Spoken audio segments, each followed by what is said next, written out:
মুখ্যমন্ত্রী পশ্চিমবঙ্গের রাজ্য বাজেট ঘোষণা করেছেন। সেই বাজেট উপলক্ষে আজকের এই প্রেস কনফারেন্স।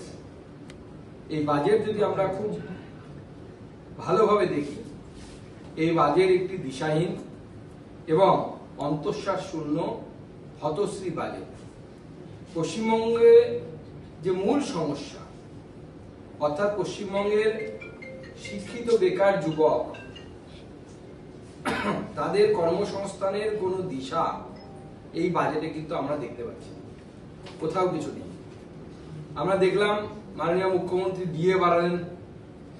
ডিএ বাড়িয়ে বর্তমানে পশ্চিমবঙ্গের ডিএ হলো যে, বা পশ্চিমবঙ্গ সরকারি কর্মচারীদের ডিএ, তার অবস্থান দাঁড়ালো হচ্ছে 18%, যেখানে কেন্দ্র 53% আছে, 35% প্রায় ডিফারেন্স। এবং শুধু তাই নয়, কেন্দ্র অলরেডি নতুন পে কমিশন ঘোষণা করে দিয়েছে। আমরা ভেবেছিলাম এই বাজেটে হয়তো রাজ্য সরকার পে কমিশনের কোনো কিছু ইঙ্গিত বা কোনো কিছু দেবেন, কিন্তু এখানে আমরা কিছু দেখতে পেলাম না। এরপরে রাজ্য সাধারণত নিয়ম হচ্ছে কেন্দ্র সরকারের পে কমিশনের পর রাজ্যরা সাধারণত পে কমিশন তৈরি করে।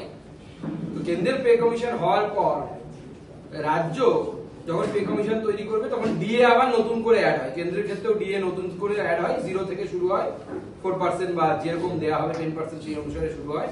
রাজ্যেরও তাই শুরু হবে।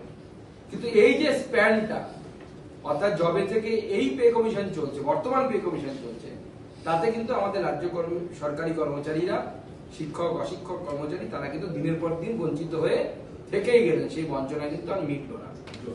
এবং মাননীয় মুখ্যমন্ত্রীকে মনে করিয়ে দিতে চাই, এই সরকারি কর্মচারীদেরই একসময় মাননীয় মুখ্যমন্ত্রী বলেছিলেন ডিএ করে ঘেউ ঘেউ করবেন না।